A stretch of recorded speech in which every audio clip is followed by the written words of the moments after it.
워렌 버핏 바이블 8장 시장에 대한 관점. 시장 시스템이 이룬 기적. 2016년. 우리 재임 기간 내내 그랬듯이 활기 넘치는 미국 경제는 버크셔의 정상 수익력 제고에 큰 힘이 되어줄 것입니다. 그동안 미국이 이룬 성과를 한마디로 요약하면 기적입니다. 내 생애의 거의 3배에 해당하는 240년 전 미국인들은 창의력, 시장 시스템, 수많은 인재, 야심찬 이민자들, 법치주의를 결합해 우리 선조가 꿈도 꾸지 못한 풍요를 일궈냈습니다. 경제학자가 아니어도 그동안 미국 시스템이 얼마나 효율적으로 작동했는지 이해할 수 있습니다. 단지 주위를 둘러보기만 하면 됩니다. 7,500만 채에 이르는 자가 주택, 풍부한 농지, 2억 6천만 대의 자동차, 매우 생산성 높은 공장들, 훌륭한 의료센터, 인재가 가득한 대학교들, 이들 모두가 1776년 당시 척박한 토지, 원시적인 구조, 빈약한 생산 위에 미국인들이 쌓아올린 성과입니다. 미국은 백지에서 시작해 모두 90조 달러에 이르는 부를 축적했습니다. 물론 주택, 자동차, 기타 자산을 소유한 미국인들 중에는 큰 부채를 진 사람들이 많습니다. 그러나 이들이 파산한다고 해서 이들의 자산도 사라지는 것은 아닙니다. 대개 자산의 소유권은 미국 대출기관을 통해서 다른 미국인에게 이전됩니다. 미국의 부는 고스란히 남아 있습니다. 거트루드 스타인, 미국 시인이자 소설가는 말했습니다. 돈은 항상 그대로이고 주머니만 바뀔 뿐이다. 미국의 풍요를 일궈낸 1등 공신은 바로 미국의 시장 시스템입니다. 자본, 인재, 노동의 흐름을 능숙하게 정리해낸 일종의 교통경찰이지요. 시장 시스템은 보상을 배분하는 주역이기도 했습니다. 그리고 연방, 주, 지역 정부도 세금 등을 통해서 부의 상당 부분을 재분배했습니다.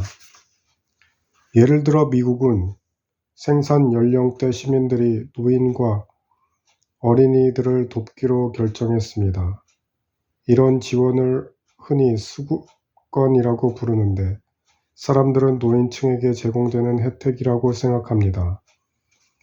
그러나 매년 400만 명 태어나는 미국 아기들에게도 공교육 수급권이 제공된다는 사실을 기억하시기 바랍니다.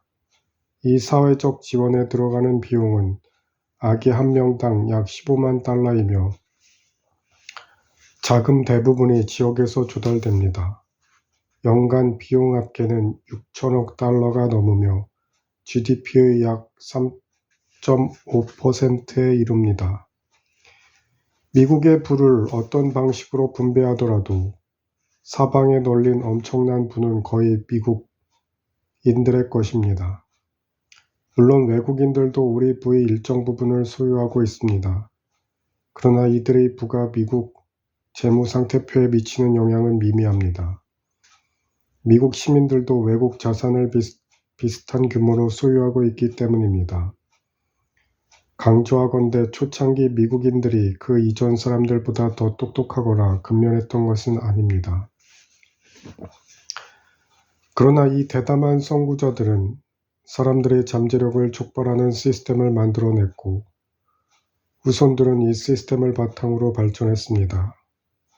이 시스템 덕분에 먼 장래에도 우리 후손들의 부는 계속 증가할 것입니다.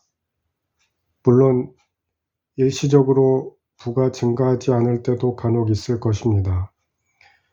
그러나 부의 증가 추세가 중단되지는 않을 것입니다.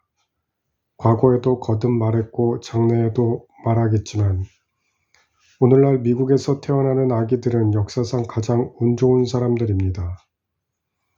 미국 경제가 발전한 덕분에 주주들은 막대한 수익을 거두었습니다.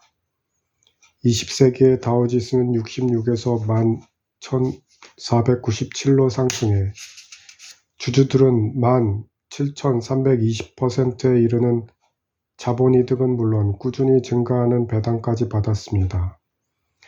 이 추세는 계속되고 있습니다. 2016년 말까지 지수는 72% 더 상승해 19,763이 되었습니다. 장래의 미국 기업들 그리고 주식의 가치는 거의 틀림없이 훨씬 더 높아질 것입니다. 혁신, 생산성 향상, 기업가 정신, 풍부한 자본이 이를 뒷받침할 것입니다. 항상 존재하는 비관론자들은 여전히 비관론을 팔면서 돈을 벌지도 모릅니다. 그러나 이들이 자신이 터무니없는 비관론을 실행에 옮긴다면 망할 것입니다. 물론 낙오하는 기업도 많을 것이고 파산하는 기업도 있을 것입니다.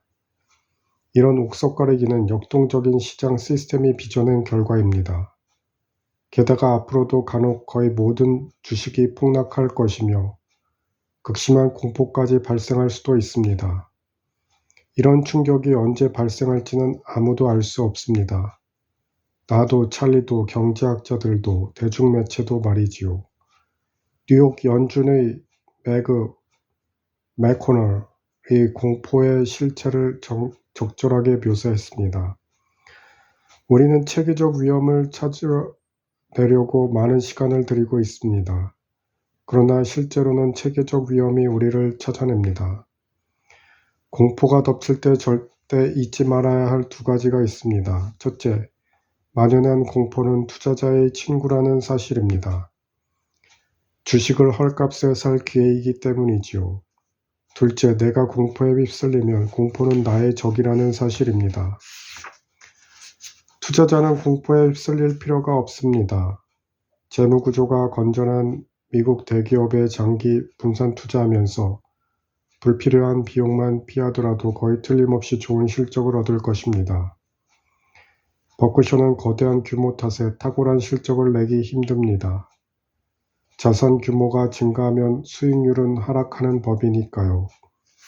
그렇더라도 버크셔는 우량 자회사들, 철옹성처럼 건전한 재무구조, 주주지향적 문화를 갖추고 있으므로 꽤 훌륭한 실적을 낼 것입니다. 그래야 우리가 만족할 것입니다.